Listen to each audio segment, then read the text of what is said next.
Hello friends, how are you all? I hope you are doing well. I am Dr. Jasleen Kaur and welcome to my YouTube channel Beauty Health Essential. और अगर आप मेरे channel पे first time आए हैं, मेरे channel को subscribe करना ना भूलिएगा. So guys, a beauty of a woman is also defined by her hair. अगर उसके बाल खूबसूरत है तो हम उसे उसकी सुंदरता का प्रतीक मानते हैं. इसलिए आज मैं आपको बताऊंगी treatment of dry frizzy dull hair. अगर ड्राई और फिजी हेयर होते हैं तो उसकी वजह से बाल टूटते हैं और बाल झड़ते भी हैं. तो आज मैं आपको बताऊंगी ड्राई फिजी डल हेयर को आप कैसे ठीक कर सकते हैं और उसका प्रॉपर ट्रीटमेंट बताऊंगी मैं आपको. अब मैं आपको सबसे पहले ये बताऊंगी, हमें जो बाल होते हैं वो दिखते पतले हैं पर उसके अलग अलग लेयर्स होते हैं. जब बालों का केराटिन का लेयर जो होता है वो डैमेज हो जाता है. केराटिन एक नेचुरल प्रोटीन होता है जो हमारे बालों में प्रेजेंट होता है, जो हमारे बालों को नरिशमेंट, स्मूथनेस और ग्रो के लिए हेल्प करता है. जब वो केराटिन लेयर डिस्ट्रॉय हो जाता है तो हमारे बाल रूखे सूखे हो जाते हैं और जब हम कोम भी करते हैं ऐसे गुच्छे गुच्छे गिरते हैं हमारे. और हम जैसे कि बोलते हैं कभी भी हम जब तेल अप्लाई करते हैं तो हम हमारे रूट्स पे अप्लाई करते हैं, क्योंकि जो रूट होता है वो स्कैल्प से न्यूट्रिशन को एब्जॉर्ब करता है और हेल्प करता है ग्रोथ के अंदर. तो अब मैं जो आपको ट्रीटमेंट बताऊंगी उसको हमें रूट्स पे लगाना है कि वो अच्छे से एब्जॉर्ब हो. अब मैं आपको कॉजेज बताती हूँ कि क्या क्या कॉजेज की वजह से जो हमारा केराटिन का जो लेयर है वो डैमेज हो जाता है. सबसे पहली चीज, हम जो शैम्पूज यूज करते हैं वो जो शैम्पू होता है उसके अंदर अमोनिया होता है और सल्फेट होता है. ये जो होता है वो बहुत हाई केमिकल होता है और हमारे बालों को डैमेज कर देता है वो. ठीक है. और जो स्ट्रेटनर, ड्रायर, ब्लो ड्राई, ये सब जो हम लोग यूज करते हैं, ये सब से भी हमारा जो केराटिन होता है वो हीट होता है तो उससे वो डैमेज हो जाता है. इवन सनलाइट के बहुत ज्यादा एक्सपोजर से हमारे बाल खराब होते हैं. कभी कभी डस्ट, एनवायरमेंटल चेंजेस, डस्ट के थ्रू भी हमारे होते हैं ये सब. और जो भी हम केमिकल्स यूज करते हैं, हेयर डाई यूज करते हैं, कलरिंग करवाते हैं हेयर को, ये सब भी हमारे हेयर को बहुत बुरी तरह से केराटिन लेयर को निकालते हैं, जिसकी वजह से हमारे जो हेयर है वो ड्राई फिजी होते हैं और फिर उसके बाद हेयर ब्रेकेज होने लग जाता है. मैंने हेयर ब्रेकेज पे भी एक वीडियो बनाई है, अगर आपको हेयर ब्रेकेज का देखना है तो वो आई कार्ड पे शो होगा, आप वो देख सकते हैं. आज मैं आपको ड्राई और फिजी हेयर के बारे में बताऊंगी. और इवन कभी कभी जब हम बहुत स्ट्रेस में होते हैं तो ये चीज हमें पता है कि हेयर लॉस और पिंपल्स बहुत ज्यादा कॉमन इश्यू होता है स्ट्रेस की वजह से. एंड इवन मैंने पिंपल्स पे भी एक वीडियो बनाई है, अगर आप देखना चाहते हो तो आई कार्ड पे शो हो जाएगा, आप वो देख सकते हो. अब मैं आपको उसका ट्रीटमेंट बताऊंगी कि आपको क्या क्या यूज करना है, क्योंकि हमें एक healthy hair care routine maintain करनी पड़ेगी. और अगर आप यही सब चीजें फॉलो करोगे तो डेफिनेटली आपके बाल बहुत स्मूथ हो जाएंगे. एंड इवन अगर हम बहुत टाइट पोनी बांधते हैं तो उसकी वजह से जो रूट होते हैं उससे हमारे बाल खींचते हैं और जो हमारी हेयरलाइन होती है वो पीछे शिफ्ट होने लग जाती है, आगे से गंजापन आता है क्योंकि बाल खींच के ब्रेक होने लग जाते हैं. इसलिए हमें टाइट पोनीज को अवॉइड करना चाहिए. अब मैं आपको इसका प्रॉपर ट्रीटमेंट बताऊंगी. सबसे पहले जैसे मैंने बोला कि हेयर शैम्पूज जो होते हैं हमें केमिकल वाले यूज नहीं करने, तो आप जेंटल शैम्पू यूज करिए. आप दोनों में से कोई भी यूज कर सकते हैं.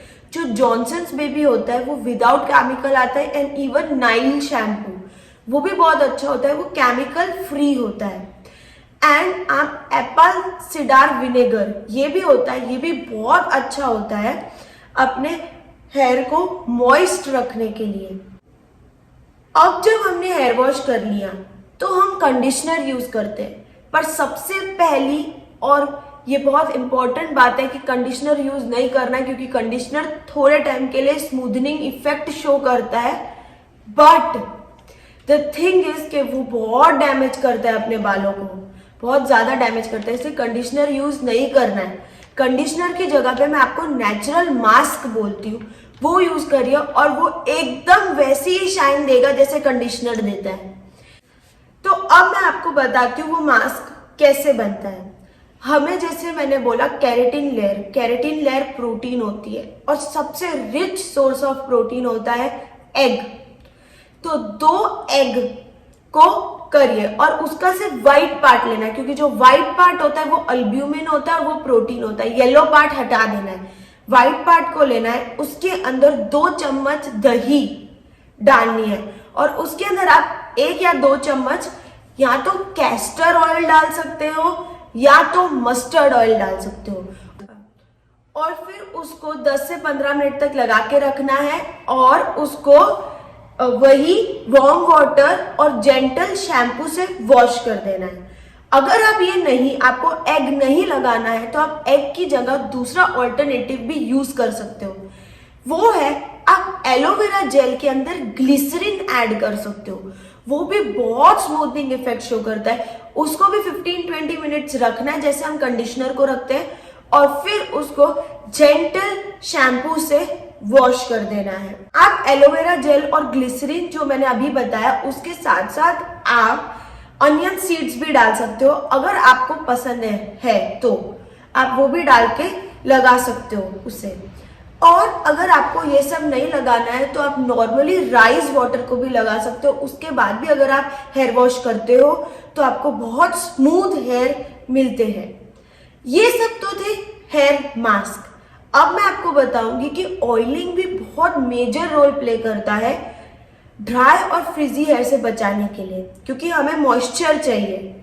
तो आपको जो ऑयल यूज करना है वो है, आप एलोवेरा जेल के साथ कोकोनट ऑयल लगाओ और उसके अंदर आप बायोटिन की एक कैप्सूल डालो।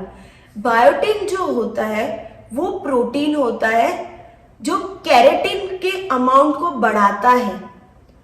सो ये एक मेडिकल ट्रीटमेंट है to cure keratin damage in our hair. और मैंने हेयर लॉस पर भी एक वीडियो बनाई है, उसमें आपको कैसे यूज करना है बायोटिन की कैप्सूल को, आप वो वीडियो देख सकते हो आई कार्ड पे। तो इससे आपको स्मूथ हेयर्स मिलेंगे। और बायोटिन कैप्सूल के साथ साथ आपको विटामिन ई कैप्सूल भी ऐड करनी है। विटामिन ई भी बहुत अच्छा होता है हमारे हेयर ग्रोथ के लिए। ये भी एक मेडिकल ट्रीटमेंट है to cure our hair breakage and frizzy hair. तो उस बॉल के अंदर aloe vera gel, coconut oil, biotin की एक कैप्सूल और विटामिन ई की एक कैप्सूल को मिला के लगाना है और उसको 1 से 2 घंटे तक रखना है। उसके बाद ही हेयर वॉश करना है तो ही उसका इफेक्ट शो होगा। और अगर आप ऑयल ज्यादा टाइम तक बेयर कर सकते हो तो आपको ओवरनाइट उसे लगाकर सो जाना है और सुबह हेयर वॉश करना है। कभी कभी हमें ये जो प्रॉब्लम्स होती है वो सर्टेन डेफिशिएंसी की वजह से भी होती है। कभी जैसे विटामिन B12 की डेफिशिएंसी जिसको होती है उसको बहुत ज्यादा हेयर ब्रेकेज और ड्राई हेयर की प्रॉब्लम होती है। Even calcium, D3, iron, zinc, इन सब की डेफिशिएंसी जिसको अनीमिया होता है उसके भी हेयर ब्रेकेज बहुत होते हैं। इसलिए अगर आपको उन सब की डेफिशिएंसी है तो आपको उसके सप्लीमेंट्स लेना बहुत जरूरी है। और अगर आप ये चीज फॉलो करोगे तो आपके हेयर डेफिनेटली बहुत स्मूथ हो जाएंगे और ब्रेकेज नहीं होगा। And even 8 to 10 glass of water भी डेली पीना जरूरी है।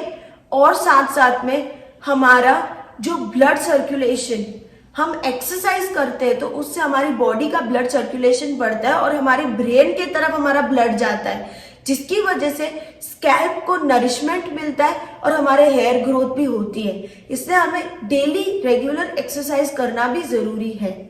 Thank you so much. I hope आपको मेरी वीडियो पसंद आई हो और प्लीज मेरे चैनल को सब्सक्राइब करिए, लाइक करिए, शेयर करिए फैमिली एंड फ्रेंड के साथ एंड स्टे ट्यून्ड।